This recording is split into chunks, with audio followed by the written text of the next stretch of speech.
नमस्कार दोस्तों। तो आज की वीडियो में हम लोगों के साथ व्यवहार करने के मूल तरीक़ों के बारे में और उनको अपनी सोच की तरफ कैसे लाएं यह भी जानेंगे। तो शुरू करते हैं आज की इस अमेजिंग वीडियो को। आलोचना, निंदा और शिकायत न करें। लोगों की आलोचना करने के बजाय उनको समझने की कोशिश करें। पता करें कि वे वैसा क्यों कर रहे हैं।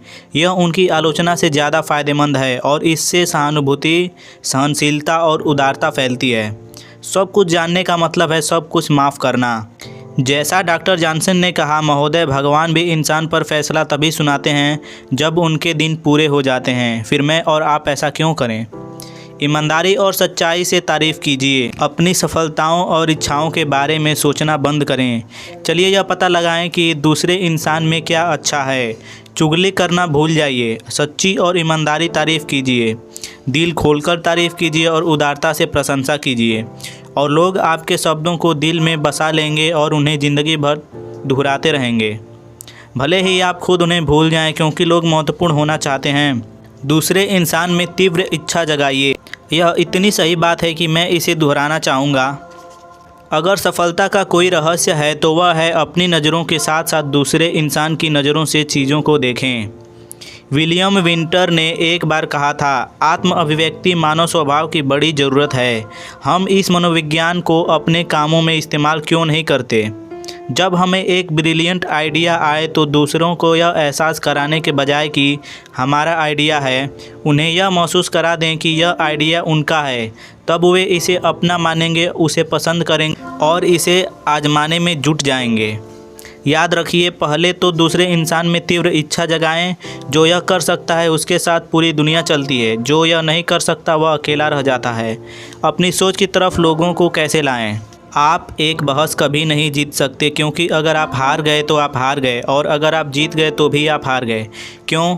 मान लिया कि आपने दूसरे इंसान पर जीत दर्ज कर ली और उसकी बातों में गलतियां निकाल दी और उसे बेवकूफ़ सिद्ध कर दिया, तब क्या? आपको तो अच्छा लगेगा, लेकिन उस इंसान का क्या? आपने उसे छोटा महसूस करा दिया। आपने उसके अभिमान को चोट पहुंचाई।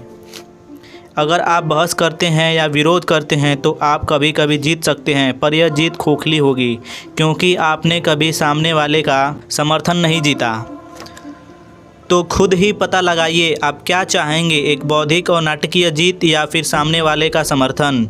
आप दोनों एक साथ नहीं पा सकते। हो सकता है जैसा आप तर्क देते हैं आप बिल्कुल सही हों, लेकिन जहां दूसरे इंसान की सोच बदलने की बात हो, आप वैसे ही बेकार साबित होंगे मानो आप गलत हों।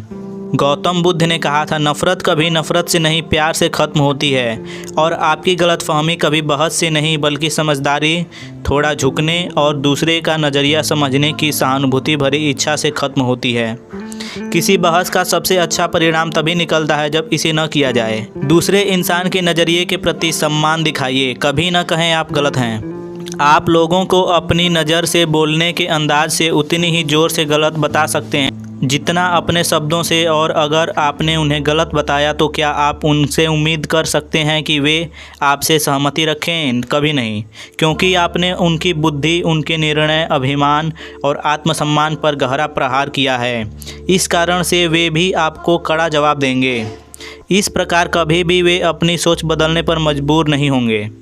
कभी भी यह घोषणा करके शुरू न करें कि मैं तुम्हें यह और यह सिद्ध करूंगा, यह सही नहीं है, यह कुछ इस तरह कहने जैसा होगा। मैं तुमसे ज़्यादा स्मार्ट हूँ, मैं तुम्हें एक या दो चीज़ें बताऊंगा जिससे तुम्हारी सोच बदल जाएगी। यह एक चुनौती है, इससे विरोध जगता है और आपको सुनने वाला आपकी शुरुआत से पहले ही आपसे झगड़ने को तैयार हो जाता है। अलेक्जेंडर पोप ने कहा था, इंसानों को ऐसे सिखाएं जैसे सिखाया न जा रहा हो। अनजान चीज़ें ऐसे बताएं जैसे उन्हें वह भूल गया हो। लगभग 300 साल पहले गैलीलियो ने कहा था, आप किसी आदमी को कुछ सिखा नहीं सकते, आप बस उसे वह चीज़ खुद पाने में मदद कर सकते हैं। जैसे लॉर्ड चेस्टरफील्ड ने अपने बेटे से कहा था, दूसरे लोगों से ज़्यादा समझदार बनो अगर बन सको, पर उन्हें कभी बताओ मत। अगर कोई इंसान कोई ऐसी बात कहता है जो आपकी नज़रों में गलत है, हाँ, यह जानते हुए कि वह गलत है, क्या कुछ इस तरह से कहना सही नहीं होगा? अच्छा, अब देखो, मैंने कुछ दूसरा सोचा था, पर शायद मैं गलत हो सकता हूँ। अक्सर मैं गलत होता हूँ, और अगर मैं गलत हूँ तो मैं इसे सही करना चाहूँगा। चलो तथ्यों की जांच करते हैं। इस तरह की बातों में जादू है। बहुत कम लोग तार्किक होते हैं। हम में से अधिकतर लोग पूर्वाग्रह और पक्षपात से भरे होते हैं। हम में से ज़्यादा लोग पहले से बनाई सोच, ईर्ष्या, संदेह, डर, जलन और अहंकार से छलकते रहते हैं। और अधिकतर नागरिक अपने धर्म, बालों का स्टाइल, कम्युनिज्म और फेवरेट मूवी स्टार के बारे में अपने विचार बदलना नहीं चाहते। इसलिए अगर आप में लोगों को गलत बताने की प्रवृत्ति है तो इस परिच्छेद को हर सुबह ब्रेकफास्ट से पहले पढ़ें। हम कई बार बिना किसी प्रतिरोध या कड़वी भावना के अपनी सोच बदल लेते हैं, पर अगर हमें गलत बताया जाता है तो हमें यह बात पसंद नहीं आती और हम अड़ जाते हैं। हम अपनी धारणा बनाते समय भले ही कितने असावधान रहे हों, पर अगर कोई हमें उनसे अलग करना चाहे तो हम उनके लिए अजीबोगरीब जोश से भर जाते हैं। ऐसा नहीं है कि हमें उस आइडिया से बेहद प्यार है, हमें प्यार है आत्मसम्मान से जो खतरे में पड़ जाता है। मानवीय मामलों में मेरा शब्द सबसे ज़रूरी होता है और इससे ठीक बर्ताव करना समझदारी की शुरुआत है। इसमें वही ताकत है, भले ही मेरे डिनर, मेरे कुत्ते, मेरे घर, मेरे पिता, मेरे देश, मेरे भगवान की बात हो रही हो। हम सिर्फ यह आरोप पसंद नहीं करते कि हमारी घड़ी गलत है, हमारी कार ख़राब है, पर हमें यह भी पसंद नहीं आता कि मार्स की नहरों के बारे में हमारी सोच, एप्टिक्स का हमारा उच्चारण, हमारे हिसाब से साइलेसिन का चिकित्सीय महत्व और सार्गन 1 की तिथि भी दोहराने के लायक है।